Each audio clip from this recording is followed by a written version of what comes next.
Why Chennai Super Kings has a vast fan base. One, it comes from Dhoni. Tamil people in Tamil Nadu, they like movies a lot. So it's like every CSK match ends up being like a scripted Bollywood script. I think 15 overs made it a bit easy as well for Chennai. But again, 220 on that wicket could have been chaseable as well.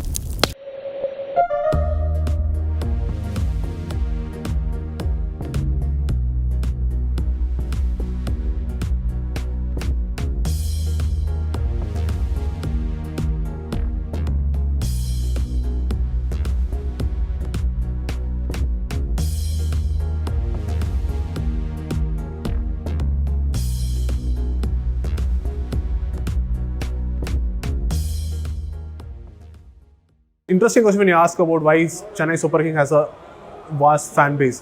One, it comes from Dhoni. The other thing is like Chennai has always been very has like taken a separate liking for cricket. It doesn't have a team in itself for like in compared to other sports. So if you look at Kolkata had East Bengal and Mohan Bagan, and then Chennai never had a team. And then when the ICL, the concept of IPL came in, the Chennai Super Stars was a hugely popular team. So ultimately, when it was disbanded and Chennai Super Kings came in, it was quite natural that people started following them. And then other significant factor was MS Dhoni. Like we have spoken about much about like how Dhoni and Chennai go hand in hand, and there is something that pulls the people of Chennai to Dhoni as well. Be it as like he's like just like a guy next door.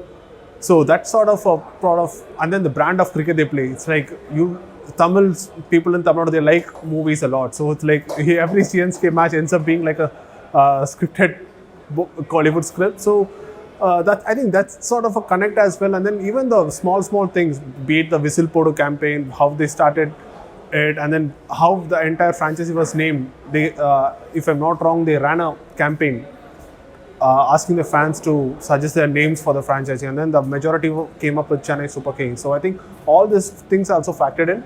So I think that's why there's been a huge fan base, and then they have like done everything as well in terms of increasing the fan base, be the spectator experience at the ground, and then so I think it's a complete package. Whatever the fans wanted, everything was there with the Chennai Super Kings.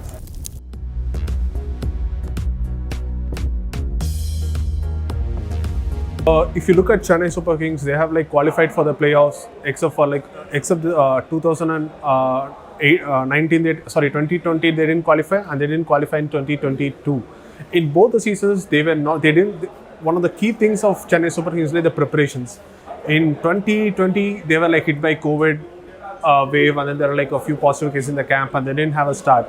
And last year, they had picked a team based on the conditions what an expert at the chip off.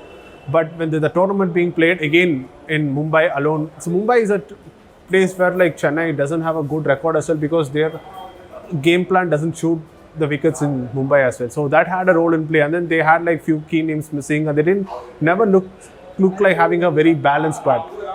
Throughout the years, Chennai, when they come out of the player auction, you could identify their 11. But last year when they came out of the auction, you didn't know. There are like at least 3-4 holes in the team as to like slash you got this player or that, this player or that. So that was the thing. But again, now what they did, they again went back to the drawing board. They figured like they need a couple of guys, reinforcements in Ben Stokes, Ajinkya Rahane, and they brought in, and then those guys, they didn't play both of them didn't play all the matches, but whenever they chipped in, they made a very telling contribution. So again, Chennai, they don't like going for like uncapped Indians that much. They prefer experienced players. So that again, within they had a very balanced squad this time. Whether they were the best squad in the tournament, it's very debatable. In my opinion, I wouldn't say they had the best squad in the tournament. But what they did, they had players who support staff who could maximize the resources out of them. So I think that's where like even if everybody talks about Shivam Dube was like used as a finisher in other teams. Here, he was not used as a finisher. He was used to primarily to take down the spinners. A role he did really well. Same with Rahane and Shivam Dube coming at number 3 and 4. It was like fantastic in the sense like both are contrasting players. If Rahane is good against pace, Dube is good against spin. So it made opposition captains also to think whether to bring on a spinner, whether to bring on a fast bowler. So these things are like very, very minute, but I think Chennai are like they tick the boxes when it comes to like ticking the right boxes, I guess.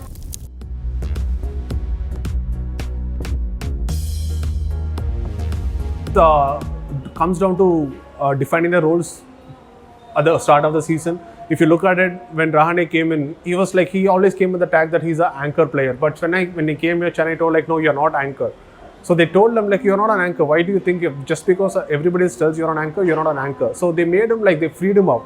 And right through the preparation time as well, Rahane was like, I mean, I've seen Rahane for the last few years. He plays differently, but this time he came up with a different stance and he was like batting a lot more, like playing a lot of shots that I've never seen him do before. I'm talking about only the nets. So when you're having that sort of preparation in the nets, you're gonna replicate it in the middle as well. I think it's same. It comes down to the same thing with a lot of players as well, be it Ambati Rayudu or Robin Uthappa. Robin Uthappa, again, he came here, he was not sure of the place in the starting 11, but he put his hard work, he was ready, he was waiting for the opportunity. So when the opportunity came, he was ready. So again, it comes down to defining the clear-cut roles. This is your role, you have to like do it.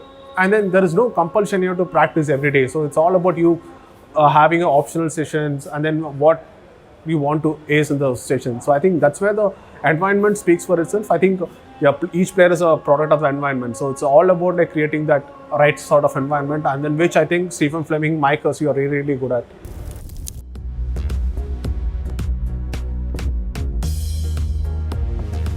It's a very tricky question actually. It's like, see, I think 15 overs made it a bit easy as well for Chennai. But again, 220 on that wicket could have been chaseable as well. But if there was no rain interval, because with rain around, there was like a lot of